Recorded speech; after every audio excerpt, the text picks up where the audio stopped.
புஷியானந்த் வந்து யார் ஒருத்தர் வேட்பாளராக வந்தாலும் கட்சிக்கு 1 கோடி கொடுங்க, எனக்கு 2 கோடி கொடுங்க அப்படிங்கிறது ஆரம்ப கட்டம். தமிழக வெற்றிக் கழகத்தில் வர்ற ஆட்களுக்கு 5 கோடி ரூபா ஒருத்தர் வாங்குறாரு அப்படின்னா அவங்க எப்படி நல்லவர்களாக இருப்பாங்க, எப்படி விஜய் ஒரு மாற்றாக இருப்பார்? அவர் தான் உண்மையிலே விஜய். நான் சொல்றேன், புஷியானந்த் தான் உண்மையிலே விஜய். விஜய் கிடையாது. விஜய் ஒரு டம்மியாக தான் இருக்காரு. இல்லைங்க, நம்ம வந்து விக்கிரவாண்டியில் ஒரு நல்ல நிகழ்ச்சி வச்சுருக்கோம், ஒரு துக்க நிகழ்வுக்கு இப்போ போகக்கூடாது. எவ்வளோ கேவலமானவங்க பாருங்க. அதிமுக பொறுத்த வரைக்கும் கூட்டணி பங்கீடில் தான் மறுபடியும் ஒரு ராஜாங்கிறத எடப்பாடி பழனிசாமி ப்ரூவ் பண்ணுறாருன்னு பார்க்குறேன். அதை நம்ம ஒத்துக்கிட்டு தான் ஆகணும்.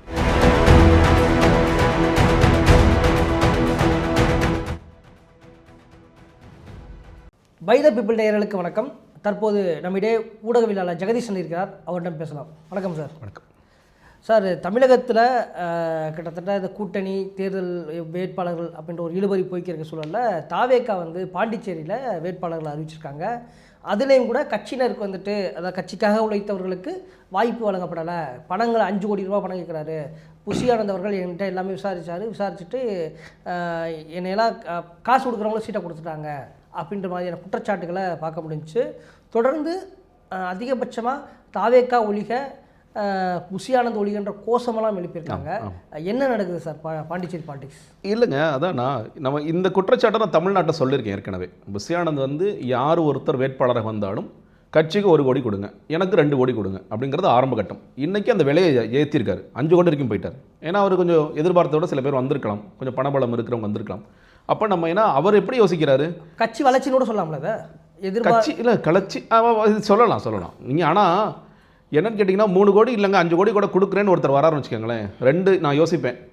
ஒன்று, அவர் வந்து திமுகவோ அதிமுக வேட்பாளர்கிட்டே போய் அண்ணே நான் 3 கோடி கொடுத்து சீட்டு வாங்கியிருக்கேன், எனக்கு ஒரு 5 கோடி கொடுங்க, நான் வட்ரா கூட பண்ணிக்கிறேன், இல்லை உங்களுக்கு ஆதரவாக பிரச்சாரம் பண்ணுற கூட பிரச்சாரம் பண்ணுறேன். இது நம்ம பார்த்தது தான், புதுசெல்லாம் கிடையாது. எலெக்ஷன் எல்லாமே நடக்கும். இன்னொன்று, ஒருவேளை தப்பி தவறி ஜெயிக்கிறாருன்னு வச்சுக்கோங்களேன், ஜெயிக்க மாட்டாங்க, தப்பி தவறி ஜெயிக்கிறான்னு வச்சுக்கோங்களேன், 5 கோடி ரூபா இன்வெஸ்ட் பண்ணிட்டு ஒருத்தர் வராரு. அவர் என்ன சேவை செய்கிறதுக்காக வருவாரா? மக்களுக்காக, அப்பா அந்த 5 கோடி வந்து சேவைக்காக நான் கொடுத்த பணம், இனிமேல் உங்களுடைய மக்கள் சேவை தான் எனக்கு பிரதானம்னு சொல்லி பேசுவாரா? நிச்சயமாக கிடையாது. நீங்கள் அடிப்படையில் தேர்தல் ஆணையம் வந்து ஒரு லிமிட் வைக்கிறாங்க, 40 லட்சம். அதுவே கூட சில பேர் இது எப்படிங்க ஃபேராக இருக்கும், ஒரு 40 லட்சம் செலவு பண்ணுறீங்க, நீங்கள் வந்து மாதம் எம்எல்ஏக்கான சம்பளம் என்னங்கிறத பாருங்கள், ஒரு 1 லட்சம் வருதுன்னு கூட வச்சுக்கலாம். தமிழ்நாடு 1 லட்சம்னு வச்சுக்கோங்க. அப்போ 5 வருஷத்தில் 12 லட்சம் வச்சுக்கோங்களேன். 5 வருஷத்தில் எவ்வளோ சம்பாரிச்சிடுவார் அவர்? ஸோ அவருக்கு வேறு சில இதெல்லாம் இருக்குது, ட்ரெயினில் ட்ராவல் பண்ணலாம், பஸ்ஸு ஃப்ரீ, அதெல்லாம் கூட வச்சுக்கோங்களேன். 12 × 5 எவ்வளோங்க வரும்? 80 வருமா? ஸோ அவர் வந்து 80 லட்சம் தான் சம்பாதிக்க போகிறாரு, 40 லட்சம் இன்வெஸ்ட் பண்ணிட்டு வந்திருக்காரு. அவருக்கு செலவுகள் மாதம் அவருக்கு செலவு. எம்எல்ஏக்குன்னா நீ ஒன்றும் இல்லை, எம்எல்ஏ ஆகிட்டிங்கன்னா 10 கல்யாணத்துக்கு மாதம் போகணும், 20 காதுகுத்துக்கு போகணும், இதெல்லாம் இருக்குது, செலவுகள்லாம் இருக்குது. இப்படி இருக்கும் பொழுது ஒருத்தராக இந்த 40 லட்சம் போடுறது இடத்துல ஒரு 5 கோடி ரூபா போடுறாருன்னா அவர் வந்து சேவை செய்யறதுக்காக வருவாரா? வரமாட்டார். அதனால் தேர்தல் ஆணையம் வச்சிருக்கிற லிமிட்டுக்கே ஒருத்தர் செலவு பண்ணுறதுனாலே இங்கே ஊழல் பண்ண வேண்டிய அவசியம் இங்கே இருக்குது. கண்டிப்பாக. அப்படி இருக்கும்பொழுது 5 கோடி கொடுத்து ஒருத்தர் வராருன்னா எப்படி? அது எல்லா கட்சியிலும் நீங்கள் அதான் குற்றச்சாட்டு வைக்கணும். கட்சி நிதிக்கு எவ்வளவு, தேர்தல் செலவுக்கு அதிகமாக இருக்குது. நீங்கள் எல்லா கட்சியிலும் நம்ம பொதுவான ஒரு பார்வை என்னவா இருக்குது? இன்றைக்கி திமுக ஒரு தொகுதிக்கு எவ்வளோ செலவு பண்ணுறாங்க? 10 கோடி வரைக்கும் செலவு பண்ணுறாங்க. பிரதான கட்சிகள் அதிமுக பண்ணுறாங்க, 10 கோடி பண்ணுறாங்க. இந்த குற்றச்சாட்டுங்கிறது இன்னைக்கு எல்லா கட்சிகள் மேலேயும் இருந்துகிட்டு இருக்கு. இது வந்து செலவுன்னு நீங்கள் எப்படி கேட்டிங்கன்னா, இப்போது ஃபர்ஸ்ட் கூட்டணி ஆயிடுச்சுயா, நீங்கள் ஒரு வேட்பாளர் அறிவிச்சு என்ன தெரியுமா நடக்கும்? உதாரணத்திற்கு ஒரு திமுக வேட்பாளர் ஒருத்தர் அறிவிக்கிறாங்க ஒரு தொகுதியில், ஒரு பல்லாவரம்னு வச்சுக்கோங்க. திமுக வேட்பாளர் உடனே என்ன பண்ணுன்னு கேட்டிங்கன்னா, இன்னைக்கு 23 கூட்டணி கட்சிகள் இருக்காங்களா, அந்த 23 கூட்டணியில் இருக்கிற மாவட்ட செயலாளர்கள், ஒன்றியம், நகர எல்லாத்தையும் கூப்பிட்டு ஒரு பிரியாணி விருந்து ஸ்டார்ட் பண்ணணும். நான் சொல்கிறது பிரியாணிங்கிறது இது மட்டும்தான், வேறு என்னென்ன நடக்குன்னு உங்களுக்கு தெரியும். இதுக்கு மட்டுமே குறைஞ்சபட்சம் நீங்கள் 2 லட்ச ரூபா செலவு பண்ணணும். குறைஞ்சபட்சம் நான் சொல்கிறேன் 2 லட்ச ரூபா செலவு பண்ணணும். அப்போது இப்போ நான் தான் கேண்டிடேட்டு, எனக்கு எல்லாரும் சேர்ந்து பிரச்சாரம் பண்ணி எனக்கு ஜெயிக்க வைங்க அப்படின்னு சொல்கிறதுக்கு. இது இல்லாமல் இந்த மாவட்ட செயலர் கீழே இருக்கின்ற ஒன்றியம், நகரம், கிளை, இவங்களுக்கெல்லாம் காசு கொடுத்து நீங்கள் எல்லாம் கரெக்டாக போய் மக்கள்கிட்ட சேர்த்துருங்கன்னு சொல்லி இது ஒரு பெரிய ப்ராசஸாக இன்றைக்கி மாற்றிச்சு. எலெக்ஷனுங்கிறது இப்படி ஆயிடுச்சு. நீ கள செயல்பட என்னங்க எலெக்ஷனாக கேட்டிங்கன்னா, யாராவது கரெக்டாக காசு கொடுக்குறோம், காசு கரெக்டாக போய் சேர்ந்துச்சான்னு வாட்ச் பண்ணுறது, இன்னைக்கு டிஜிட்டலாக செக் பண்ணுறது, எலெக்ஷன் கமிஷன் தெரியாமல் எப்படி போய் சேர்க்கறது, ஜிபேல பண்ண முடியுமா, காது குத்து ஃபங்க்ஷன் பண்ண முடியுமா, பொருட்களை எப்படியா கொடுக்க முடியுமா, கொலுசு கொடுக்க முடியுமா, குடம் கொடுக்க முடியுமா, அதில் சீல் குத்தி கொடுக்க முடியுமா, இப்படிங்கிற அளவில் போயிடுச்சு. அப்போ எல்லா கட்சிகள் மேலே வைக்கிற அதே குற்றச்சாட்டு தான் இன்றைக்கி இப்போ தமிழக வெற்றிக் கழகத்தில் வர்ற ஆட்களுக்கு 5 கோடி ரூபா ஒருத்தர் வாங்குறாரு அப்படின்னா அவங்க எப்படி நல்லவர்களாக இருப்பாங்க, எப்படி விஜய் ஒரு மாற்றாக இருப்பார்? இல்லை, இப்போ அந்த கோஷம் எழுப்பும்போது தாவேக்கா ஒளின்றப்போ ஒரு பெண் சொல்கிறாங்க, விஜய் என்ன பண்ணார், அவருக்கு என்ன தெரிய போகுது அப்படின்னு சொன்ன பின்னாடி தான் புஷியானந்த் ஒளியன்ற கோஷம் வருது. அது இல்லைங்க, அது எவ்வளோ கேவலம் நான் சொல்கிறேன். நம்ம ஒரு பக்கம் இப்போ நானுமே இப்போ ஆரம்பத்தில் நான் விஜய் விமர்சித்ததில்லை. நிறைய பேர் எங்கள் விஜய் நீங்கள் காப்பாற்றுறீங்கன்னு கேள்வி கேட்டாங்க. உண்மையாக தானே பண்ணியிருக்கோம். ஏங்க ஒரு கட்சித் தலைவன் எதுவுமே தெரியாதுங்க. கட்சியில் நடக்கிறது தெரியாது, கேண்டிடேட் யாருன்னு தெரியாது, தன்னோட பொதுச்செயலாளர் காசு வாங்குறது தெரியாது. அப்புறம் எப்படி நீ கட்சித் தலைவன் ஒன்று டிக்ளேர் பண்ண முடியும்? நீ எதுவுமே நான் கண்டுக்க மாட்டேன்ப்பா, ஆனால் நான் தூய சக்திப்பா, நான் வந்து இந்த மண்ணுக்கு வந்து நான் ஒரு மாற்றத்தை கொடுக்க போகிறேன்ப்பா, நான் வந்து ஒரு சிறப்பான ஆட்சியை கொடுக்க போகிறேன்ப்பா, கவர்னன்ஸ்னால் அப்படி ஈஸியாக கொடுக்கலாம்ப்பா. எங்கேருந்து கொடுப்பீங்க நீங்கள்? உங்களோட சொந்த கட்சியில் என்ன நடக்குதுன்னே தெரியாத ஒருத்தர் தமிழ்நாட்டு நடக்குது தெரிஞ்சுக்கு வர அவர் கம்ப்ளீட்லி இன்ஆக்சஸ். இன்றைக்கி பாருங்க, நீங்கள் ஆதவர்ஜன் என்ன சொன்னார்? சிபிஐ முடிச்சு அண்ணன் வெளியே வந்தார். என்ன அர்ஜுனா அப்படின்னு கேட்டார். அண்ணா முடிஞ்சிருச்சுனா இல்லை, ஆனால் இந்த கட்டுப்பாடு இல்லை, எஸ்ஓபி அதெல்லாம் ஒன்றும் கிடையாதுன்னா ஃப்ரீயாக நீங்கள் போகலான்னா ஃப்ரீயாக வரலாம், ஜாலியாக கையாட்டு வரலாம். இன்றைக்கி ஞாயிற்றுக்கிழமை தேர்தல் ஆணையம் தேதி அறிவிச்சாங்களா? இன்றைக்கி நம்ம பேசிகிட்டு இருக்கிறது செவ்வாய்க்கிழமையா, 9ஆம் நாள் இன்றைக்கி பேசிகிட்டு இருக்கோம். இந்த 9 நாள்களில் நான் ரொம்பலாம் கேட்கவே இல்லைங்க. விஜய் நீலாங்கரை விட்டு எத்தனை முறை வெளியே வந்தார்? நீலாங்கரை பனையூர் போகும்போது கை காட்டி எங்க எலெக்ஷன் தான் வந்துருச்சு, விசில ஊதிட்டே கூட போட்ட விஜய். அப்போ அது கூட நியூஸ் தான். நீலாங்கரையிலிருந்து பனையூர் வெளியே வந்தாலும் நியூஸ் தான், அதுதான் நியூஸ் தான். நீலாங்கரையிலிருந்து விஜய் பனையூர் வரை விசில் ஊதியே வந்தார். மறுபடியும் வீட்டுக்கு செல்லும்போது விசில் ஊதி கொண்டே சென்றார். அங்கே இருக்கிற கேண்டிடேட் யூஸ் பண்ணிக்குவாங்கப்பா, நமக்காக தலைவர் பிரச்சாரம் பண்ண இருப்பான்னு வச்சுக்கோங்களேன். அது கூட நீங்கள் செய்யலை. நீங்கள் இந்த 9 நாட்கள் செய்த வேலை என்ன? வேட்பாளர் தேர்வு, மற்ற ஆலோசனை கூட்டங்கள், அது இல்லை. நான் சொல்கிறேன், வேட்பாளர் நேர்காணல் பண்ணார்ல, நீங்கள் ஃபோட்டோ பார்த்தீங்களா, வீடியோ பார்த்தீங்களா? இப்போ நான் வந்து திமுகவில் நான் பார்த்தேன். இப்போ நேற்று வந்து உதயநிதி ஸ்டாலின் அவர் வந்து சேரில் உட்காந்தார். அது சில பேர் கூட என்னப்பா என்னென்ன கதையெல்லாம் சொல்கிறாங்க பாருங்கிற மாதிரி சொல்லி ட்ரோல்லாம் பண்ணுறாங்க. அது விஷயம் நீங்கள் அட்லீஸ்ட் இது நடக்குதுங்கிற ப்ராசஸ் நமக்கு தெரியுது. உதயநிதி அங்கே உட்காந்துருக்காரு, இவங்க கேட்டாங்க என்ன கேட்டிங்கன்னா, அவங்க நீங்கள் எஸ்ஐஆர் பற்றி கேட்டாங்க, யோசிச்சு சொல்லிட்டாங்க, ரைட்டா? இன்றைக்கி நீங்கள் பாருங்கள், ஒரு ஃபோட்டோ வருது. எந்த உதயநிதி ஸ்டாலின் தான் KN நேரு இன்டர்வியூ பண்ணாரோ அவர் இன்றைக்கி ஆப்போசிட்டில் உட்காந்துருக்காரு. ஸோ KN நேருக்கு இன்றைக்கி இன்டர்வியூ நடக்குது. ஸோ நீங்கள் வந்து கன்ஃபார்மாக அவர் தான் சீட்டு கொடுக்க போகிறாங்க, அதனால் மாற்றம் இல்லை. பட் ஆனால் எங்கள்கிட்ட ஒரு ப்ராசஸ் இருக்குது, ஒரு ஜனநாயகம்ங்கிறது இருக்குது. நாங்கள் அதை உங்கள்கிட்ட வெளிப்படுத்துகிறோம், உங்கள்கிட்ட காட்டுறோம். விஜய் வந்து வேட்பாளர் நேர்காணலுக்காக நீலாங்கரிலிருந்து கிளம்பினார், செய்தி வந்துச்சு, 4 கேமரா தூக்கிட்டு ஓடினாங்க, பனையூருக்குள் நுழைந்து விட்டார். இதை தாண்டி நீங்களும் நானும் ஃபோட்டோ பார்க்கல. கண்டிப்பாக தகவல் கசியவிடப்பட்டது. வழக்கம் போல இன்று விஜய் 60 வேட்பாளர் நேர்காணல் செய்தார். அடுத்த நாள் விஜய் 50 வேட்பாளர் நேர்காணல் செய்தார். விஜய் இன்று 115 வேட்பாளர்களை வர சொல்லி அவர்களுக்கு எவ்வாறு அஃபிடாவிட் ஃபில் பண்ணுவது என்றதுக்காக ஒரு குழு அமைத்துள்ளார். விஜய்க்கே பண்ண தெரியாது, அவர் குழு அமைச்சு. நான் இன்னொன்று சொல்லவா, இந்த அஃபிடாவிட் ஃபைல் பண்ணுறதுக்கு மோஸ்ட்லி பெரிய கட்சிகளெலாம் வந்து லாயர்ஸ் வச்சுருப்பாங்க, லாயர்ஸ் வச்சு பண்ணுவாங்க. தமிழக வெற்றிக் கழகத்தோட லட்சணம் என்ன தெரியுமா? இந்த லீகல் டீமில் இருக்கிற பல பேர் பார்லேயே பதிவு செய்யாத லாயர். சார் இல்லை, இதில் எனக்கு ஒரு முரண்பாடு இருக்குது. எப்படின்னா, இப்போ பொதுவாக வைக்கிற குற்றச்சாட்டு இந்த தேர்தல், அதாவது விண்ணப்பத்தை பூர்த்தி கூட செய்ய முடியாத அளவுக்கு தான் சொல்கிறது. ஆனால் இன்னைக்கு ட்விட்டர் போயிட்டமாக்கும், ChatGPT வந்துச்சு, எல்லாமே வந்துட்டு ஒரு விளக்கம் கொடுத்துறாங்க, என்னென்ன ஆவணங்கள் தேவை, எப்படி பூர்த்தி பண்ணிட்டு வந்துடுறாங்க. இதெல்லாம் ரொம்ப ஈஸியான விஷயத்த இதை வந்து ஒரு கட்சியை வந்து குறை சொல்கிற மாதிரியான ஒரு இது. 2 விஷயங்க. நீங்கள் வந்து வேட்பு மனுக்கள் எந்த அடிப்படையில் ரிஜெக்ட் ஆகுதுன்னு ஒன்று இருக்குது. சில இடங்களில் கையெழுத்து போட விட்டுருப்பாங்க, வேறு ஆவணங்களில் வேறு மாதிரி கையெழுத்து பண்ணாமல் அவசரத்துக்கு சில இடங்களில் கையெழுத்து போடுவோம். அதாவது பேங்க்கோட செக் இல்லாமல் சில இடங்களில் சைன். இப்போ நான் டி ஜெகதீஸ்வரன் வச்சுக்கோங்களேன், நான் பேங்க்கில் மட்டும் தான் டி ஜெகதீஸ்வரன் ஃபுல் கையெழுத்து போடுவேன், மட்டும் டிஜென் போடுவேன், இப்படி கிறுக்கி விடுவேன், ஏதாவது பண்ணுவேன். எனக்கு அது பெரிய விஷயம் இல்லை. இதெல்லாம் ரொம்ப கீனாக அவங்க பார்ப்பாங்க. நீங்கள் ஒரு ரெஜிஸ்டர்ட் பொலிட்டிக்கல் பார்ட்டிக்கு ஒரு 10 நபர்களை கூட்டிகிட்டு வந்து அந்த நபர்கள் அதே வாக்குச்சாவடியில் இருக்கக்கூடிய நபர்களாக இருக்கணும், இதெல்லாம் செக் பண்ணுவாங்க. சில இடங்களில் செக் பண்ணுவாங்க, சில இடங்களில் கூட்டிகிட்டு வருவாங்க. இதில் யாராவது கடைசி இடத்துல வராமல், இப்போ விஷாலுக்கு பார்த்தோம், விஷாலோட வேட்பு ரிஜெக்ட் ஆச்சு, ஞாபகம் இருக்குன்னு நினைக்கிறீங்க. ஒருத்தர் காண போயிட்டார், அவர் கூட்டிகிட்டு வர வேண்டிய 10 பேரில் ஒருத்தர் காண போயிட்டு 2 பேர் காண போயிட்டாங்க, ஆளை தேடுறாங்க. இதெல்லாம் நடந்துச்சு. இதையெல்லாம் தாண்டி அஃபிடாவிட்ல ஒன்று இருக்குது. அஃபிடாவிட் உங்களோட சொத்து மதிப்புகளை நீங்கள் அதில் உங்களை ரிஜெக்ட் பண்ண முடியாது, எந்த கருத்தும் ரிஜெக்ட் பண்ண முடியாது. ஆனால் ஆட்சேபம் தெரிவிக்கலாம். ஒருத்தர் எதிர்த்து, சார் நீலாங்கரையில் இருக்கிற வீட்டை விஜய் மறைக்கிறாரு, இல்லை விஜய்க்கு வந்து திருச்சியில் ஒரு சொத்து இருக்கிறத மறைக்கிறாரு, எனக்கு இந்த சொத்து விவரங்கள்லாம் தெரியும்னு சொல்லி சொன்னார்னா அது ஆய்வுக்கு உட்படுத்தப்படும். இதை தான் நான் சொல்கிறேன். நீங்கள் லாயர்கிட்டே கொடுக்குறீங்க, லாயர்கிட்ட நீங்கள் எல்லா விஷயத்தையும் சொல்லணும் இல்லை வெளிப்படையா, இவ்வளோ இருக்குங்க, இவ்வளோ குற்ற பின்னணி, இப்போ வர்றவங்க எல்லாருக்கும் சொல்கிறேன், குற்ற பின்னணி இருக்குது, குற்ற வழக்குகள் இருக்குது, FIR இருக்குது, நீங்கள் பழங்களை NOC வாங்கணும், டேக்ஸ் எல்லா இடத்துலையும் கட்டியிருக்கணும், நீங்கள் வாட்டர் டேக்ஸு, ப்ராப்பர்ட்டி டேக்ஸ் இதெல்லாம் கட்டியிருக்கணும். இதெல்லாம் வந்து நீங்கள் ChatGPT எல்லாம் சொல்லும். ஆனால் அவங்களுக்கு ஒரு அறிவு இருக்கணும்ல அடிப்படையில். அந்த அறிவு இருக்கா இல்லையாங்கிறத நான் கேள்வி எழுப்புறேன். ஒட்டுமொத்தமாக எல்லா மனுக்கள் ரிஜெக்ட் ஆகலாம் சொல்லலாம். ஆனால் நீங்கள் இதற்கு திறம்பட லாயர்ஸாக இருக்காங்களான்னு கேட்டிங்கன்னா இல்லை, அந்த இன்எக்ஸ்பீரியன்ஸ் இருக்குன்னு மட்டும் தான் நான் சொல்கிறேன், வேறு ஒன்றும் கிடையாது. இப்போ இன்னொன்று நீங்கள் அந்த 5 லட்ச ரூபா நீங்கள் இதை பற்றி 5 கோடி ரூபா கேட்குறான்னு சொல்லி சொன்னீங்கல்ல, நீங்கள் பாண்டிச்சேரியில் வேட்பாளர் அறிவிக்கப்பட்டது 30 வேட்பாளர் அறிவிச்சிட்டாங்க. எந்த அடிப்படையில் அறிவிச்சிருக்காங்க? இல்லை அதுதான் இப்போ என்னென்னா, இப்போ ஏற்கனவே ஒரு முதல்வர் ரங்கசாமிக்கும் விஜய்க்கும் ஒரு நெருங்கிய நட்பு இருக்குது, கூட்டணியெல்லாம் போவாங்கன்னு சொன்னாங்க. ஆனால் தனித்து போட்டியிருக்காங்க.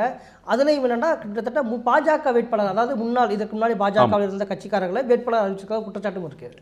குற்றச்சாட்டு இல்லைங்க, அது வந்து எல்லா கட்சியும் நடக்கிற ஒன்று தான். நீங்கள் ஆனால் ஏன் வந்து அது விமர்சனமாக மாறுதுன்னு நான் சொல்கிறேன். இப்போ நீங்கள் எல்லாரும் உடனே திமுகலாம் என்ன பண்ணுறாங்க, திமுக இருக்கிற அதிமுக 9 அமைச்சர்கள் யார் இந்த பேர் லிஸ்ட் எடுத்து போடுறாங்க. நீ எங்கேருந்து வந்தால், நான் அவர் எங்கே வந்தார், அவர் எங்கே வந்தார், அதெல்லாம் இல்லை, சிக்கல் இல்லை. ஆனால் விஜய் சொன்னது என்ன, நான் ஃப்ரெஷ்ஷாக இருக்கிற கேண்டிடேட்ஸ்க்கு நான் கொடுக்க போகிறேன், நான் ஒரு மாற்றுன்னு சொல்லி சொல்கிறார். கட்சிக்காக உழைத்தவர்கள். புஷியானந்த் சொன்னது என்ன, சைக்கிள் ஓட்டிட்டு வந்து பேனர் ஓட்டவங்க, போஸ்டர் ஓட்டவங்க, இவர்களுக்கு தான் முன்னுரிமை கொடுக்கப்படும். நான் சொல்கிறேன், நேற்று வந்து போராடினாங்கல்ல, கோஷம் போட்டாங்கல்ல, அவங்கெல்லாம் ரொம்ப காலமாக மக்கள் இயக்கத்திலேருந்து மன்றத்திலேருந்து வந்தவங்க, கட்சிக்காக உழைத்தவர்கள். கண்டிப்பாக. இந்த அசானா நேற்று வந்தார், அசானா அதிமுகலேருந்து வராரு. சாமிநாதன் பாஜகவோட தலைவராக இருந்தார், வந்திருக்கார். சாய்குமார் வந்து நேற்று தான் வர்றாரு, நேற்று காலையில் வர்றாரு, மத்தியானம் சீட் வாங்கிட்டார். நான் என்ன கேட்குறேன், இவர் எந்த போஸ்டர் எம்எல்ஏ இருந்தவர் தான், இன்னொருத்தர் நியமன எம்எல்ஏ இருந்தார், ஒரு 6 பேர் கொடுத்துட்டாங்கன்னு வச்சுக்கோங்களேன். நான் என்ன கேட்குறேன், இவங்கெல்லாம் எத்தனை போஸ்டர் விஜய் போஸ்டர் ஒட்டினாங்க, எத்தனை பேனர் ஒட்டாங்க? நீங்கள் தானே சொன்னீங்க எங்கள் தலைவர் வந்து ரொம்ப எளிமையாக இருக்கிறவங்களுக்கு கொடுப்பாரு, சீட்டுக்கு நாங்கள் எதுவும் வாங்க மாட்டோம், இப்போ தான் சொல்லி சொன்னீங்கல்ல. இப்போ நீங்கள் கொடுத்துருக்கிற எந்த அடிப்படைன்னு ஒரு கேள்வி இருக்குல்ல. இல்லை இப்போ நீங்கள் சொல்கிற மாதிரி இப்போ 30 சீட்டில் வந்து 30 சீட்டே அப்படி கொடுக்க முடியாதுல்ல. இது மாதிரி நமக்கு வந்து வெற்றி முக்கியன்றப்ப ஒரு சில விஷயங்கள் காம்ப்ரமைஸ் பண்ணுறது சகஜம் தானே அரசு. இல்லைங்க, இப்போது மதுரையில் நின்றுட்டு விஜய் சொல்லும் பொழுது திருப்பரங்குன்றம் விஜய், திருமங்கலம் விஜய், மதுரை மேற்கு விஜய், மதுரை கிழக்கு விஜய் சொன்ன அர்த்தம் என்னன்னு 234 தொகுதி விஜய் தான் நிற்கிறான், நான் தான் நிற்கிறேன். அது பாண்டிச்சேரி +30 போட்டுக்கோங்க. விஜய்ங்கிற முகத்துக்கு தானே ஓட்டு. இப்போ இன்னும் சொல்ல போனால் இப்போ சாமிநாதனோ அசானாவோ அவங்களோட சொந்த கட்சியில் சீட்டை கொடுக்கல, கரெக்டாக இல்லை, ஒதுக்கப்படுறாங்க. ஏன் ஒதுக்கப்படுறாங்க, நீ ஜெயிக்க மாட்டப்பா. இன்னும் ஜானோட வார்த்தை சொன்னால் ஸ்பெண்ட் ஃபோர்ஸ் ஆகிட்டாங்க, அவங்களாம் இனிமேல் வேலைக்கு ஆகாதவங்களா இருக்கிறாங்க. அப்படிப்பட்டவங்க தானே இங்கே வர்றாங்க. அப்போ அவங்களுக்கு என்ன பெருசாக ஸ்பெஷல் கேரக்டர் வந்துருச்சு? இது விஜய்க்கான ஓட்டு தானே. அசானாவிற்குன்னு ஓட்டு கிடையாது, சாய்குமார் விஜயோட கருத்துப்படி சாய்குமாருக்கு ஓட்டு கிடையாது, சாமிநாதனுக்கு ஓட்டு கிடையாது. இது எல்லாமே விஜய் கொண்டு வர வாக்குகள் தான். கூடுதலாக செலவு பண்ணுவாங்க, அது வேறு விஷயம். அப்படி இருக்கும் பொழுது உங்கள் கட்சிக்காக உழைத்த, உங்களுக்காகவே உயிர் கொடுத்த அவர்களுக்கு நீங்கள் வந்து சீட்டு கொடுக்காம எதுக்கு அதை கொடுக்குறீங்கன்னு ஒரு கேள்வி இருக்குது. இன்னொன்று, நீங்கள் இவர்கள் மேலே குற்றச்சாட்டே இல்லையா, சாமிநாதன் மேலே குற்றச்சாட்டு இல்லையா, அசானா மேலே குற்றச்சாட்டு இல்லையா? இவங்களாம் தூய சக்தியில் தானே, தூய சக்தி தானே. இந்த தூய சக்தி வந்து இவங்களோட பேக்ரவுண்டில் செக் பண்ணிச்சா? இவங்க ஏன் இந்த மாதிரி அந்த கட்சியில் வந்து ஒதுக்கப்பட்டாங்க, ஏன் எம்எல்ஏ வந்து மக்கள் அவங்களை நிராகரிச்சாங்க, ஏன் முன்னாள் எம்எல்ஏக்களாக முன்னாள் அமைச்சர் வந்து ஏன் மக்கள் நிராகரிச்சாங்க? இதெல்லாம் எங்கேயாவது பார்த்தாரா விஜய்? ஏதாவது படித்தாரா? நான் சொல்லவா, இந்த 30 பேர் யாரும் கூட விஜய்க்கு தெரியாது. நம்ம இதாவது நேர்காணல் பண்ண கதை விட்டாங்கல்ல, புதுச்சேரியில் வந்தவங்கள விஜய் நேரடியாக சந்தித்தார், கேண்டிடேட்ஸை நேத்தோ இன்னைக்கோ இல்லை சாயலாம் வந்தார், சீட்டு வாங்கிட்டார்ன்ற மாதிரி எப்படி சந்திச்சு வாங்கி அதான் சொல்கிறேன். எப்போ சந்திச்சு பாண்டிச்சேரி பணம் வரணும் முடிஞ்சிச்சா? ஸோ அவர் சந்திக்கலை, யாருன்னு கூட தெரியாது. எப்படி மாவட்ட செயலர்கள் யாருன்னே தெரியாமல் விஜய் கையெழுத்து போட்டாரோ அதே மாதிரி விஜய் வந்து ஏ ஃபார்மில் கையெழுத்து போட்டு கொடுத்தாரு. அது கூட ஏ ஃபார்ம் பி ஃபார்மில் கையெழுத்து போட்டப்போ எனக்கு டவுட்டாக இருக்குது. விஜய் அவ்வளோ பெரிய சுறுசுறுப்பான ஒரு மனிதர். நான் ஏ ஃபார்மில் பி ஃபார்ம் கையெழுத்து போடுறதுக்கான அதிகாரத்தை நான் வந்து புஷியானந்த் கொடுக்குறேன்னு சொல்லியிருப்பார். ஒரு ஏர் ஃபார்ம் தான் விஜய் கையெழுத்து போட்டிருப்பார். இந்த பி ஃபார்ம் எல்லாம் கொண்டு போய் இவங்க ஜெராக்ஸ் எடுத்துக்கிட்டு எல்லாத்தையும் கொடுத்துருப்பாங்க. இதான் நடந்திருக்கும். ஸோ யாருங்கிறது தெரியாது, இவங்களோட பேக்ரவுண்ட் என்னங்கிறது தெரியாது, ஏன் உங்கள் கட்சியில் சேர்ந்தாங்கன்னு தெரியாது. ஆனால் இது சீட்டு கொடுத்துட்டார். அது ஒன்று. நான் என்ன கேட்குறேன், இப்போ இங்கே வந்து இப்போ இந்த பொதுவாகவே ஆட்சி நிர்வாகத்தை டீசென்ட்ரலைசேஷன் சொல்லுவாங்க, அதிகார பகிர்வுன்னு சொல்லுவாங்க. ஸோ அது மாதிரியான ஒரு ஜனநாயக ரீதியான ஒரு அதிகார பகிர்வை வந்து விஜய் தன்னோட கட்சியை வச்சுருக்காரு. ரொம்ப நல்ல கேள்வி கேட்டிருக்கீங்க. இன்னைக்கு வந்து தமிழக வெற்றி கழகத்தின் பொதுச் செயலாளர் புஷி ஆனந்த், ஆமாம், பாண்டிச்சேரிக்கு மாநில செயலாளர், பாண்டிச்சேரி அவங்க மாநிலம்னு வச்சு அவங்க மாநில செயலாளர் திறந்தார். அவர் பேர் சரவணன். விக்கிரவாண்டி மாநாடு போது அவர் இறந்து போனார். அவருக்கு இன்னைக்கு வரைக்கும் ரீப்ளேஸ்மெண்ட் போடலை. இப்போ அதிகார பகிர்வு நீங்கள் சொன்னீங்கன்னா, உதாரணத்துக்கு அதிமுகவே வந்து சில கேரளாவில் நிற்பாங்க, பாண்டிச்சேரி கேரளாவிலே கூட நிற்பாங்க. கேரளாவில் வந்து கேரளாவுடைய பொதுச் செயலாளர் யாரோ அவருக்கு அந்த அதிகாரத்தை எடப்பாடி பழனிசாமி கொடுத்து அவர் சைன் பண்ணி கொடுப்பான்னு சொல்லி சொல்லுவார். அப்போது நீங்கள் நியாயப்படி இங்கே பொதுச் செயலாளர் இருக்கிற புஷி ஆனந்த் பாண்டிச்சேரியுடைய மாநில செயலாளர் இருக்கக்கூடிய ஒரு நபருக்கு அந்த அதிகாரம் கொடுத்து நீ சைன் பண்ணி கொடுன்னு தான் சொல்லியிருக்கணும். நியாயப்படி உங்களோட அதிகார பகிர்வுக்கு நான் வர்றேன். ஆனால் புஷி ஆனந்த் தானே இந்த வேலையை செய்கிறாரு. ஏன் ஒரு மாநில செயலாளர் போடல? எத்தனை மாவட்ட செயலாளர்கள் பாண்டிச்சேரியில் இருக்காங்க, எத்தனை உறுப்பினர்களை நீங்கள் போட்டிருக்கீங்க, என்ன போட்டிருக்கீங்க, எதுவுமே தெரியாது.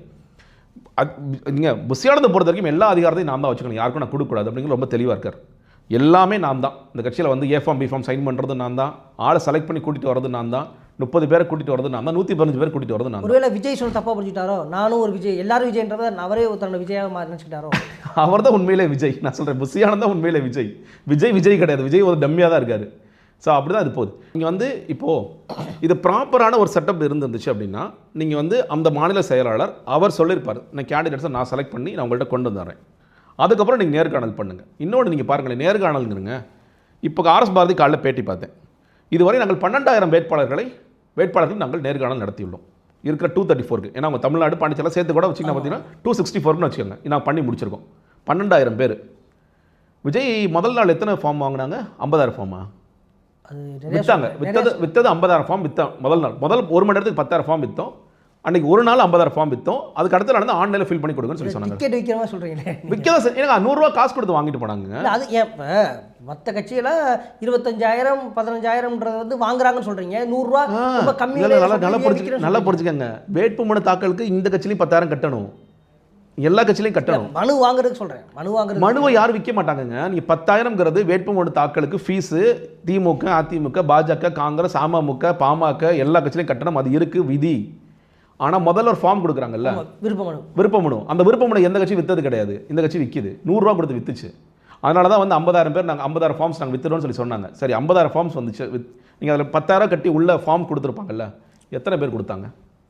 ஏன்னா ஒரு தொகுதிக்கு நான் குறைந்தபட்சமாக ஒரு 3 பேர் 4 பேர் விஜய் வந்து நேர்காணல் செய்தார் அப்படின்னா அதன் பேர் நேர்காணல். அதனால தான் சொல்கிறேன், நேர்காணல் ஏன் நடக்கலன்னு நான் சொல்கிறேன்னா, நீங்கள் புஷியானந்த் இப்போ யாரெல்லாம் 2 கோடி கொடுத்துருக்காங்க கூட்டிகிட்டு வாங்கண்ணா, யாரெல்லாம் 3 கோடி, அப்போ நீ 2 கொடுத்துட்டு 3 கோடி, 2 கோடி வெளியே போ, 3 கோடி உள்ளவா, கூட்டிகிட்டு வந்து எல்லாத்தையும் பேரை வாங்கிட்டு தளபதி கையெழுத்து போட்டு கொடுப்பாரு, வாங்கிட்டு போ.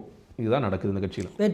வேட்பாளர் நான் நேர்காணலுக்கு அர்த்தம் என்னங்க, நான் வந்து என்ன சொல்கிறது, நெல்லித்தோப்பு தொகுதியில் 4 பேர் வந்தாங்க. 4 பேரை விஜய் நேர்காணல் பண்ணார். இதில் நீ தான்ப்பா பெஸ்ட்டு, நீ தான் தொகுதிக்கு நிறைய வேலை பார்த்துருக்க, நீ தான் மக்களோட பிரச்சனை புரிஞ்சிருக்க, நான் உனக்கு சீட்டு கொடுக்குறேன், இல்லை நீ தான் நிறைய காசு செலவு பண்ணுற மாதிரி தெரியுது, நீ உன் ஜாதி பலமாக இங்கே நிறையா இருக்குது, இது ஏதாவது ஒன்று நடக்கும். அரசியல் நடக்கும். இது 2மே நடக்கலன்னு நான் சொல்கிறேன். இது 2மே நடக்காமல் இந்த ஒரே ஒரு வேட்பாளர் நெல்லித்தோப்பில் எப்படி முடிவு பண்ணீங்க? காசு நிறைய கொடுத்துட்டோம். ஏங்க ஒரு ரன்னிங் ரேஸில் ஒரே ஒருத்தர் ஓட்டா அவர் தான் ஃபஸ்ட் ப்ரைஸ் வாங்குவார், அவர் தான் லாஸ்ட் ப்ரைஸ் வாங்குவார். இன்றைக்கி அதானே நடக்குது. நீங்கள் 115 சரி பாண்டிச்சேரி விட்டுருங்க, இங்கே 115 பேர் விஜய் கூட்டிகிட்டு வந்தார்ல, இந்த 115 தொகுதிகளுக்கு விஜய் எத்தனை பேர் நேர்காணல் பண்ணார்? நான் இந்த மீடியாட்டே கேள்வி கேட்குறேன். நீங்கள் இதெல்லாம் எது சொன்னாலும் அப்படியே எடுத்து போகிற கசீர செய்தியை போடுறீங்கல்ல.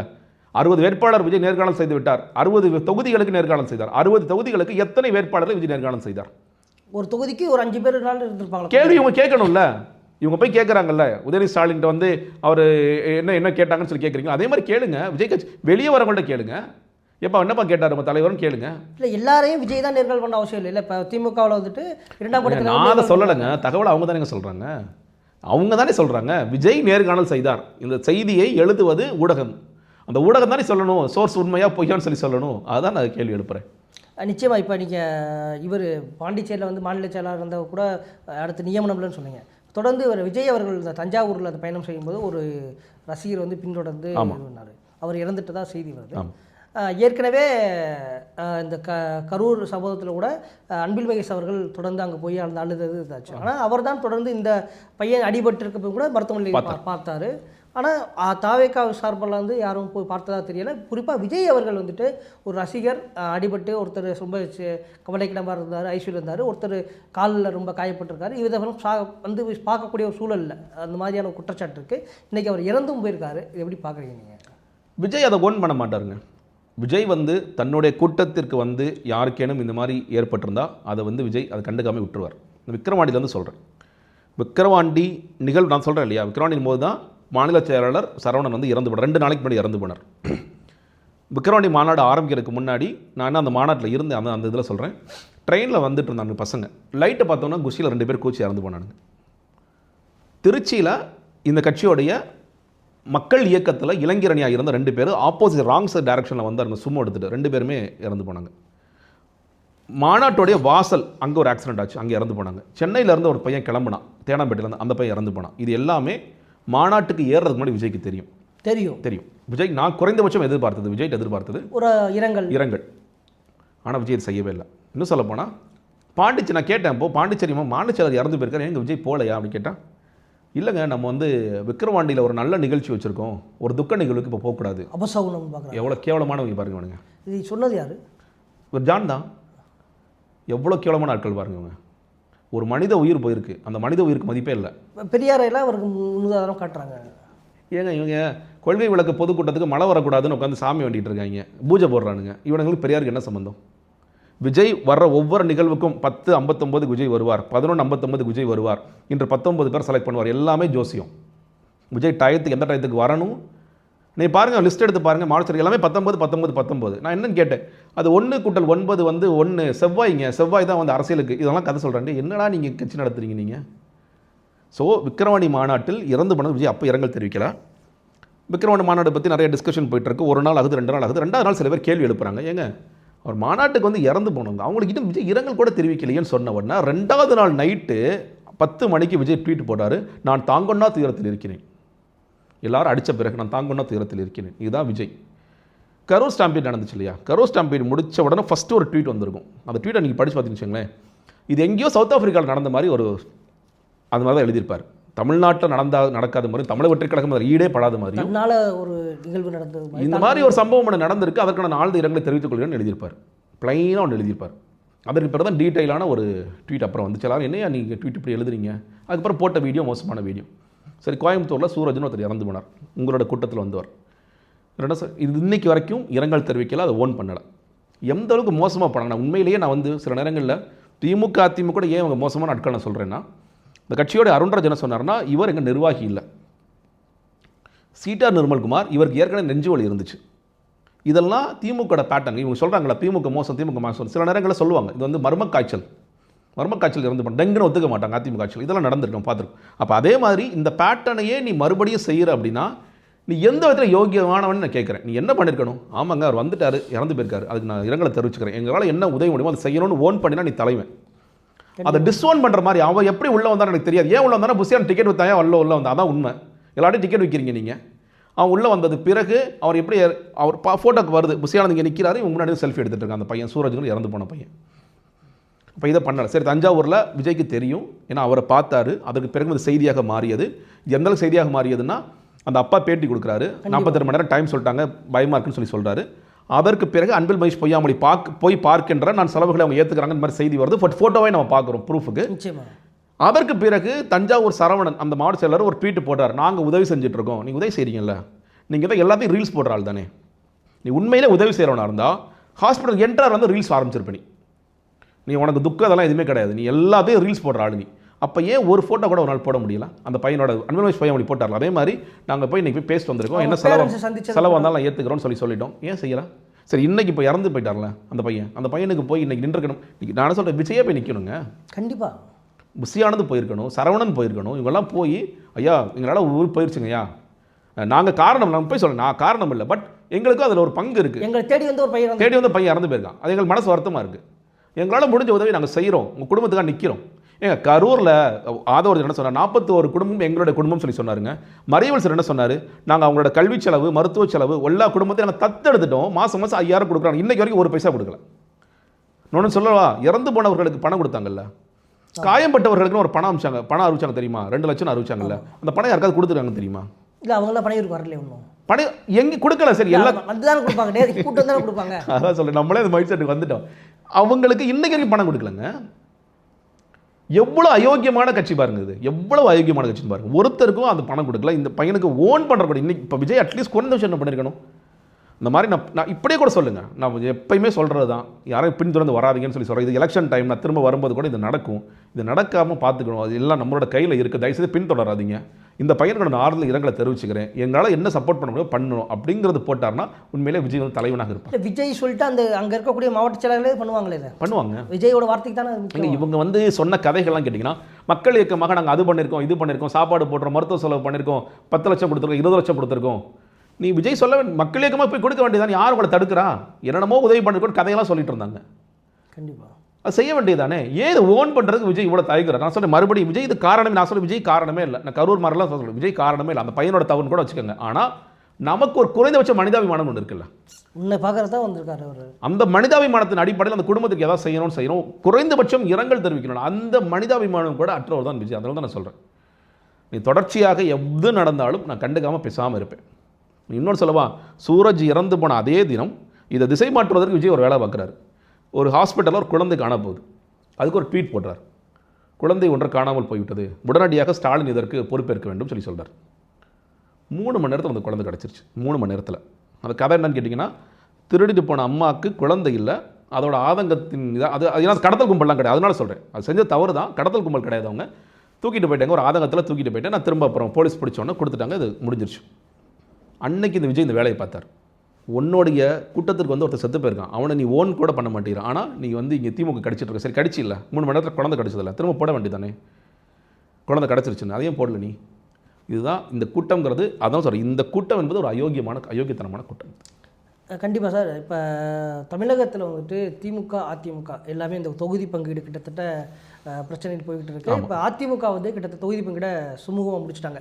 ஏன்னா இங்கே திமுக சொன்ன குற்றச்சாட்டு என்னன்னா, எல்லாரும் டெல்லி போகிறாங்க, அமித்ஷா பார்க்குறாங்க, அமித்ஷா தான் இங்கே தொகுதியெல்லாம் கொடுக்குறாங்க, அதிமுகவுக்கு தொகுதி கொடுக்குறது அமித்ஷா தான் ரொம்ப எக்ஸ்ட்ரீம் லெவலுக்கு ஊடகங்களும் திமுகவோட பேசுனாங்க. ஆனால் ரொம்ப சுமூகமாக கிட்டத்தட்ட அதிமுகவோட தலைமை அலுவலகத்துக்கே கூட்டணி கட்சியில் வரவழைச்சு தன்னுடைய எந்தெந்த தொகுதிகள் யாருக்கு எவ்வளவுதோ அதிமுக பாஜக பாமக அமமுக கட்சிகளுக்கு கொடுத்துட்டாங்க. ஆனாலும் கூட திமுக கூட்டணியில் இன்னும் இந்த இழுபறி போயிட்டு இருக்கு. மார்க்சிஸ்ட் கம்யூனிஸ்ட் வந்து கிட்டத்தட்ட 5 தொகுதியில் ஒத்து வர மாட்டோம் சொன்னாங்க. அவங்கள ஒரு மல்லு கட்டிக்கிட்டு இருந்தாங்க. கிட்டத்தட்ட 4 கட்ட பேச்சுவார்த்தைக்கு அப்புறம் அவங்க 5 தொகுதி ஒத்துக்கிட்டாங்க. பிசிகா நேற்று கூட கூட்டம், அது ஆலோசனை கூட்டம் நடந்திருக்கு. இரட்டை இலக்கம் ப்ளஸ் 2000 மாநிலங்களவையில் ஒரு உறுப்பினர் கேட்டு போய்கிட்டு. இப்போ கூட அவங்க பேச்சுவார்த்தைக்கு வரதா தகவல் சொல்லியது. எப்படி சார் போய்கிட்டு இருக்கு? இல்லைங்க, நீங்கள் அதிமுக பொறுத்த வரைக்கும் கூட்டணி பங்கீடில் தான் மறுபடியும் ஒரு ராஜாங்கிறத எடப்பாடி பழனிசாமி ப்ரூவ் பண்ணுறாருன்னு நான் பார்க்குறேன். அதை நம்ம ஒத்துக்கிட்டு தான் ஆகணும். 2019 நீங்கள் பாஜக கூட்டணி போகும்போது விமர்சனம் இருந்தது, எங்கள் கூட்டணிக்கு போகிறீங்க, மக்கள்கிட்ட விமர்சனம் இருந்தது. நீங்கள் ஏன்னா அதே நேரத்தில் 21 சட்டமன்ற தொகுதிகளுக்கு தேர்தல் நடக்குது, மக்கள் வந்து ஆட்சியை தக்க வைக்கிறாங்க. 13 தொகுதிகள் திமுக ஜெயிச்சா கூட மற்ற எந்த தொகுதிகள் ஜெயிக்கணுமோ அதை கரெக்டாக மக்கள் கொடுத்து தக்க வைக்கிறாங்க. அதே இடத்துல இவங்க போய் அதிமுக சார்ந்த நண்பர்கள்லாம் போகும்போது அவங்க என்ன சொல்கிறாங்கன்னா, நீங்கள் ஏங்க பாஜக கூட்டணி வச்சிங்க, அதுதாங்க எங்களுக்கு பிரச்சனை, பட் நாங்கள் இங்கே சட்டமன்றத்துக்கு ஓட்டு போட்டுருவோம். பட் ஆனால் அன்றைக்கி ஒரு கட்டாயம் இருந்துச்சு, இந்த ஆட்சி தொடரணும், அந்த பிரச்சனைகள் இருந்தது. ஆனால் அதே நேரத்தில் அவர் எடப்பாடி பழனிசாமி என்ன சொன்னார், 5 சீட்டு தான் பாஜக நாடாளுமன்ற தேர்தலில் 5 சீட்டை தாண்டி கொடுக்க முடியாது சொல்லி அந்த இடத்துல உண்மையிலேயே தொகுதி பங்கீடுனா நான் ராஜான் ஃபஸ்ட் டைம் ப்ரூவ் பண்ணது. அதற்கு பிறகு இந்த காலம் மாறி 2021, 24, 26 வரும்பொழுது இல்லை பாருங்கள், இப்போ பார்த்தாலும் எடப்பாடி போயிட்டே இருக்காரு, நீங்கள் வந்து ஒரு அடிமை ஆகிட்டார், இப்படிலாம் பல விமர்சனங்கள் அவர் வச்சுட்டே இருந்தாங்க. ஆனால் எகைன் மறுபடியும் என்னென்னா, போன வாட்டி 20, இந்த வாட்டி எல்லாம் எதிர்பார்த்தது என்ன, எந்த லாஜிக்கில் அண்ணாமலை போன்றவர்கள் பேசினாங்க அப்படிங்கிறத பார்க்கணும். நாடாளுமன்றம் நடந்து முடிந்த 2024 நாடாளுமன்ற தேர்தலில் தேமுதிகவும் நீங்களும் சேர்ந்து எடுத்த பர்சன்டேஜ் 21%, உங்களோட தனிப்பட்ட பர்சன்டேஜ் 18%. என்டிஏவாக நாங்கள் எடுத்த பர்சன்டேஜ் 18%, பாஜக தனியாக 11%. அப்போ 18%க்கு 160 சீட் நீங்கள் கேட்குறீங்கன்னா 11% ஒரு லாஜிக்கா? சில பேர் என்ன சொன்னாங்க, அதிமுக 2 கொடுத்தா எனக்கு 1 கொடு, 2 ஒரு பாஜக கொடு, அது கூட எல்லாம் பேசிட்டு இருந்தாங்க. ஆனால் ரொம்ப க்ளீனாக எடப்பாடி பழனிசாமி என்ன பண்ணுறார், இல்லை அதெல்லாம் முடியவே முடியாது, நான் கொடுக்குற சீட்ஸ் தான் நீங்கள் வாங்கிக்கணும். நான் போன வாட்டி 20 சீட்டு கொடுத்தேன்னா உங்களுடைய வளர்ச்சிக்கு நான் கொடுக்க போகிற சீட்டு 27 சீட்டு, அவ்வளோதான். நீங்கள் அதில் கூட அந்த 7 எங்கேருந்து வருது, இன்க்ரீஸ் ஆகிடுச்சான்னு கேட்டிங்கன்னா, போன வாட்டி பாமக கொடுத்து 23 18 ஆக்கிட்டார். ஏன்னா அவர் என்ன, அவர் வேறு வழியும் இல்லை, உங்கள் அப்பாவும் பையனும் சேர்ந்து வந்திருந்தீங்கன்னா நான் கொடுத்துருப்பேன், 23 கூட கொடுத்துருப்பேன், இல்லை கூட ஒன்று கேட்டதாக கூட கொடுத்துருப்பேன், 25 கூட கொடுத்துருப்பேன், ராஜ்யசபாவும் கொடுத்துருப்பேன். ஆனால் நீங்கள் தனிச்சு போயிட்டீங்க. இப்போ ஏன்னா உண்மையிலேயே வன்னியர் வாக்கள் எப்படி பிரிய போது நமக்கு தேர்தல் வந்தால் தான் தெரியும். நிச்சயமா. அப்போ ராமதாஸ் அவர்களும் சசிகலா அவர்களும் தீவிரமாக அவங்க வேலை, அந்த பிரிவுன்றது ரொம்ப ஒரு இதாக இருக்குது. அப்போ இவர் வந்து கூடுதலாக வேலை செய்வார், ராமதாஸ் வேலை செய்வார். அப்படி இருக்கும்பொழுது உங்களுக்கு 18 சீட், அப்போ அந்த 5 சீட்டை குறைச்சி இங்கே வந்து 5 + 2 ஏற்றி விட்டு சிம்பிளாக முடிச்சிட்டார். இன்னும் ரெட்டையில் 170 சீட்டுக்கு நாங்கள் நிற்கும் அப்படிங்கிறது முடிச்சிட்டார். அதே நேரத்தில் மற்ற சின்ன சின்ன கட்சிகள் ஏசிஎஸ், நீங்கள் வந்து புதிய பாரதம், இந்த மாதிரி புதிய தமிழகம் ஒரு வேளை வந்தாங்கன்னா அவங்க ஜிகே வாசன் இவங்கள்ட்ட என்ன சொல்லுவாங்க, ரெட்டையில் நீங்கள் நில்லுங்க, அது கம்பல்சரி கிடையாது, நின்னா உங்களுக்கு நல்லது. நீங்கள் ஆல்ரெடி ஒரு நின்றுருக்கார் ஜிகே வாசன் நின்னார், போன வாட்டி நின்னார். அப்படி இருக்கும்பொழுது அவர்களுக்கும் அது கொடுப்பாங்க. சில பேர் இல்லை தாமரையில் நிற்கிறேன், தாமரையில் நின்னீங்கன்னா உங்களுக்கு அட்வான்டேஜா, ரெட்டையில் நின்று அட்வான்டேஜா. நடக்கிறது சட்டமன்ற தேர்தல் எது அட்வான்டேஜ் நீங்கள் பார்த்து இன்னைக்கு அவ்வளோதான் முடிஞ்சு போச்சு, அவ்வளோதான் சொல்லி முடிட்டார்னா அப்போது நீங்கள் அதிகமான தொகுதிகளில் ரெட்டலை நிற்கும் அப்படிங்கிறது பெரிய அட்வான்டேஜ். ஏன்னா 178 சீட்டு கிட்ட நிற்பாங்க, கண்டிப்பாக நிற்பாங்க. ஸோ ஒரு சுமூகமாக முடிஞ்சிருச்சு. தொகுதிகள் எப்படி கொடுக்குறாரு அப்படிங்கிறத நம்ம பார்க்கணும். இன்னும் சொல்லப்போனால் இப்போ நிறைய பேர் இப்போ திமுக பாஜகவை கடுமையாக எதிர்க்கிறாங்க, மற்ற கட்சிகள் எதிர்க்கிறாங்க. அதை தாண்டி இவங்க வந்து 11% வளர்ந்துட்டாங்க அப்படிங்கிறத நாளைக்கு இதோட இம்பாக்ட் என்னவாகுன்னு கேட்டிங்கன்னா அந்த 27 சீட்டை நீங்கள் கணக்கு பண்ணிங்கன்னா மறுபடியும் இது 3% கட்சியாக மாறிடும். பாஜக எங்களுக்கு வேணாம் ஒவ்வாத கட்சின்னு சில பேர் யாரும் நினச்சாங்கன்னா அதுவும் நடக்க வாய்ப்பு இருக்குது. அதனால் எப்படி இவங்களை கண்டெயின் பண்ண முடியுமோ ரொம்ப கண்டெயின் பண்ணி முடிச்சார்னு நினைக்கிறேன். இப்போ திமுக பக்கம் வந்தீங்கன்னா ஆமாம், இப்போ கரெக்டாக அந்த தொகுதிகள் இப்போ 27 தொகுதிகள் வாங்கக்கூடிய வாக்கு தான் பாஜகவோட வாக்கள் அதுதானே வாக்கள். அப்போ அதுங்கிறது கொஞ்சம் நிறையவே குறையும். இப்போ நீங்கள் வந்து 15% பயங்கர வாய்ப்பு இருக்குது, குறையும் வாய்ப்பு இருக்குது. இல்லை குறைஞ்சிரும் 27 சீட்டுக்கு போது குறைய தான் வாய்ப்பு இருக்குது. இப்போ திமுக பக்கம் வந்தீங்கன்னு வச்சுக்கோங்களேன், திமுக பிரச்சனை எங்கே ஆரம்பிச்சது? புதிய கட்சிகள் ஏற்கனவே ஷேராட்டை ஃபுல்லாக போயிட்டு இருக்கும் போது ஏறு தேமுதிக எல்லாம் ஏறு யாரும் விழுகாமல் நம்ம வச்சு கூட்டிகிட்டு போயிடும் சொல்லி கூட்டிகிட்டு போக இது ஏற்றிட்டாங்க. ஏற்றிய பிறகு அவங்களுக்கு என்ன சிக்கல்? ஒன்று, மக்கள் நீதி மையம் புதுசாக வருது. அவங்க 6 சீட்டு அவங்க ரெட்டை இலக்கம் சொல்லி சொல்கிறாங்க. 6ங்கிறது 3ல் முடிக்கலாம்னு சொல்லி இவங்க பிளான் வச்சுருக்காங்க. தேமுதிகவுடைய அவங்க 8, 10 சில பேர் சொல்கிறாங்க. நான் கணிக்கிறது 6 தான். நான் என்னோட கணிப்பு சொல்கிறேன், பர்சனல் ஒப்பீனியன் 6. காங்கிரஸ் ஒரு 3 எக்ஸ்ட்ரா வாங்கிட்டாங்க ஏற்கனவே. ஸோ அந்த 12 சீட்டு போன வாட்டி இல்லாமல் இந்த வாட்டி கூடுதலாக வந்துருச்சு. கண்டிப்பாக இல்லை சில பேர் சொல்கிற மாதிரி இல்லைங்க தேமுதிக 8 கேட்பாங்க, அவங்க 8 கேட்பாங்க கேட்டாங்கன்னா 15 கூட வச்சுக்கோங்க மேக்ஸிமம். ஸோ அந்த 15 சீட்டை நான் ஒன்று லூஸ் பண்ணணும், இல்லை என்னோட கூட்டணி கட்சிகள் லூஸ் பண்ணணும், இல்லை 3 பேர் சேர்ந்து லூஸ் பண்ணணும் அப்படிங்கிற ஒரு இடத்துக்கு போயிட்டாங்க. அதனால தான் நீங்கள் மதிமுகவுக்கு 4 சீட்டு தான் உங்களுக்கு. அதில் 3 வந்து உதயசூரன், 1 வந்து அந்த சின்னத்தை தக்க வைக்கிறக்கா பம்பர் தண்ணுக்காங்க. நீங்கள் கம்யூனிஸ்ட்டுக்கு ஒன்று குறைச்சாச்சு, சிபிஐக்கு ஒன்று குறைச்சாச்சு, சிபிஎம்க்கும் நேற்று ரொம்ப பேச்சுவார்த்தை நடந்துச்சு, கடைசியாக இல்லை முடியவே முடியாது சொல்லி அதையும் குறைச்சிட்டாங்க. அது மாதிரி இப்போ மற்ற கட்சிகள் கம்யூனிஸ்ட் இது முஸ்லீம் லீக் அதெல்லாம் எல்லாத்தையும் குறைச்சாங்க, எல்லாத்தையுமே குறைச்சிட்டாங்க.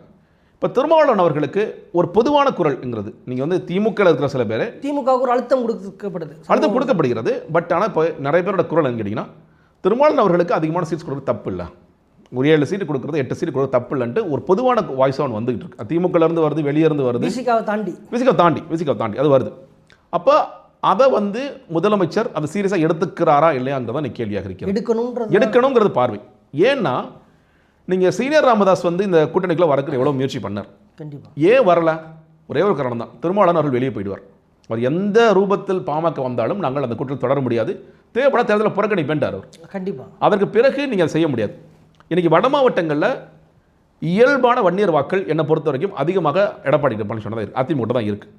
அதில் ஏற்கனவே இப்போ பாமக அன்புமணி ராமதாஸ் அவர் இருக்கார். அப்போது நீங்கள் அந்த வன்னியர் வாக்கள் ஏன் அதிகமாக இருக்குது, இங்கே வந்து அதுக்கு எதிர்த்து தலித் வாக்கள் ஏன் கன்சாலிடேட் ஆகுதுன்னா இங்கே திரும்ப இருக்கார். திரும்ப தனிச்சு போனார்னா பர்சன்டேஜ் வாங்குவாராங்கிறது வேறு கேள்வி. ஆனால் திமுகவும் திருமாவளவனும் ஒன்றாக இணையும் பொழுது அது மல்டிப்ளை ஆகுது ஃபேக்டருங்கிறது பார்க்குறோம். அப்போ அவரை நான் இழக்கக்கூடாது அப்படிங்கிறத இருப்பார். அப்போ இன்னொன்று அவங்க வந்து இப்போ காங்கிரஸுக்கு நிறைய பேர் இருக்கிற லாஜிக், காங்கிரஸுக்கு 28 கொடுக்கும்போது திருமாவளவனுக்கு ஏன் கொடுக்கக்கூடாது? ஏன்னா காங்கிரஸ் இன்றைக்கும் பார்க்குறோம், சத்தியமூர்த்தி போன ஆஃபீஸ் திறக்கல. அவங்க எப்போ திறப்பாங்கன்னா என்னைக்கு வந்து வேட்புமனு தாக்கல் ஆரம்பிக்கும் அன்றைக்கி தான் திறப்பாங்க.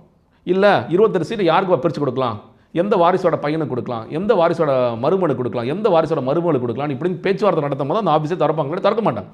தமிழோட மக்களோட பார்வை நீங்கள் வந்து தேசிய கட்சி அவங்க வந்து விஜய் கார்டை பயன்படுத்துகிறாங்க, அதெல்லாம் வேறு விஷயம், அதோட டிபேட்.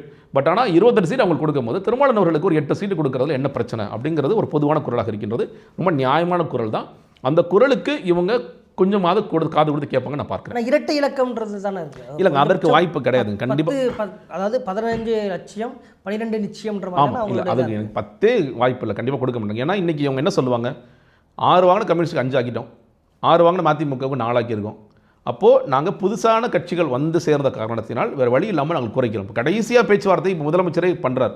ரொம்ப இப்போ சண்முகம் தொடர என்ன சொல்கிறாரு, ஃபஸ்ட்டு இந்த மற்றவங்கள்ட்டெல்லாம் பேசுகிறாரு, துரைமுருகன் நேரு அவங்கள்ட்டலாம் பேசுகிறாங்க. லாஸ்ட்டு கட்டமாக முதலமைச்சரே உள்ளே வராரு, தயவுசெய்து வாங்கிக்கங்க, குறைச்சி வாங்கிங்கன்னு சொல்லி சொல்கிறாரு. சரி ஓகே, முதலமைச்சரே சொல்கிற போது தட்ட முடியல எங்களால் அப்படின்னு ஒரு இடத்துக்கு நகர்றாங்க. ஏன்னா எங்களுக்கு கொள்கை கூட்டணி கோட்பாடு முக்கியம் சொல்லிட்டு பண்ணுறாங்க.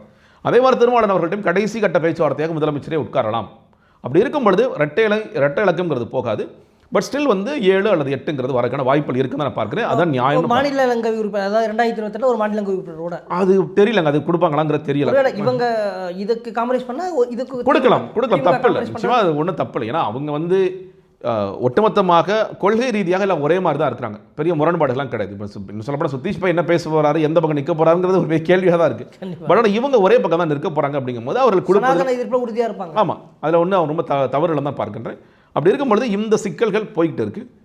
இதனால கூட்டணிக்குள்ளே பிரச்சனை வருமானு கேட்டிங்கன்னா, பட் அதில் பெரிய பிரச்சனை ஒன்று எனக்கு தோணலை. ஏன்னா நீங்கள் வந்து இப்போது ஒரு இவங்க நிர்வாகிகளுக்குள்ள இல்லை தொண்டர்களுக்குள்ளே இருக்கிற பேச்சுங்கிறது என்னன்னு கேட்டிங்கன்னா, நம்ம வந்து இந்த தொகுதியில் யார் நிற்க போகிறா, விசிக்கு நிற்க போதா இல்லை சுதேஸ்வரன் நிற்க போதா, அவ்வளோதான் கேள்வி. யாருனாலும் நம்ம அதுக்காக வேலை செய்ய போகிறோம். இல்லை உனக்கு கம்மியாக கொடுத்துறாங்க எனக்கு ஜாஸ்தியாக கொடுத்துறாங்க வேலை செய்ய போகிறது கிடையாது. இன்னும் முதலமைச்சர் ஒரு வார்த்தை கூடுதலாக சொல்லி அனுப்புறாருன்னு சொல்லி சொல்கிறாங்க. நம்ம ஜெயிக்கிறத விட கூட்டணி கட்சிகள் எல்லா இடத்துலையும் ஜெயிக்கணும், ஃபுல் ஸ்ட்ரைக் ரேட் கொண்டு வாங்க, கடுமையாக வேலை பாருங்க, மாவட்ட செயலாளர்கள் யாராவது ஒழுங்காக வேலை செய்யாடி நான் அவங்களை தூக்கிறேன்னு சொல்லி சொல்கிறாங்க. அந்த உரிய மரியாதை கொடுக்கப்படும் நினைக்கிறேன். கொடுக்கக்கூடிய குறைவான எண்ணிக்கை ஜெயிக்கணும், எல்லாம் ஜெயிக்கணும். இன்னொன்றுங்க, இப்போ இந்த கட்சிகளும் ஒரு பக்கம் ஏன் வெளியே போக மாட்டேங்கிறாங்க? ரொம்ப சிம்பிளான லாஜிக். வெளியே போனால் ஜெயிக்க முடியுமா? முடியாது. மக்கள் நல கூட்டணி எக்ஸ்பெரிமெண்ட் பண்ணி பார்த்தாங்க. எத்தனை பர்சன்டேஜ், 1/2%, 3/4%, இதெல்லாம் 1% எடுத்து ஒட்டுமொத்தமாக 3.5%, 4% அந்த ஒட்டுமொத்த கூட்டணியை சுருங்குச்சு. அப்போ தனிச்சு போனால் யாருக்கு லாபம்னு கேட்டிங்கன்னா நிச்சயமாக இவர்களுக்கு பெரிய நஷ்டம். திமுக நஷ்டம் தான். திமுக நஷ்டம் அடையும், பிசிக நஷ்டம் அடையும், கம்யூனிஸ்ட் நஷ்டம் அடைவார்கள், மதிமுக நஷ்டம் அடையும், ஐஎம்எல் நஷ்டம் அடையும், எல்லோரும் நஷ்டம் அடைவார்கள். அது வேண்டாம், நம்ம எல்லாரும் ஒன்று சேர்ந்து ஜெயிக்கணும்னா நாங்கள் இதில் காம்ப்ரமைஸ் பண்ணிக்கிறோம், காம்ப்ரமைஸ் பண்ணி நம்ம ஒன்று சேர்ந்து ஜெயிக்கலாம், ஸ்ட்ரைக் ரேட் பெட்டரான ஸ்ட்ரைக் ரேட் கொடுப்போம் அப்படிங்கிறது இவரோட பார்வையாக இருக்குது. அதனால் அப்படி அது போயிட்டுருக்கு நான் பார்க்குறேன். நிச்சயமாக சார், உங்களோட நேரத்தை ஒதுக்கி உங்களோட கருத்துக்களை பண்ணிட்டு இருக்கிற நன்றி சார். நேயர்களே, இது போன்ற அரசியல் சார்ந்த வீடியோக்களை பார்ப்பதற்கு பை த பீப்புள் சேனலை வந்து சப்ஸ்கிரைப் பண்ணுங்கள், லைக் பண்ணுங்கள். இந்த வீடியோ குறித்தான உங்களுடைய கருத்துக்களை கமெண்ட் பண்ணுங்கள். உங்கள் நண்பர்களுக்கும் இந்த வீடியோவை ஷேர் பண்ணுங்கள். நன்றி.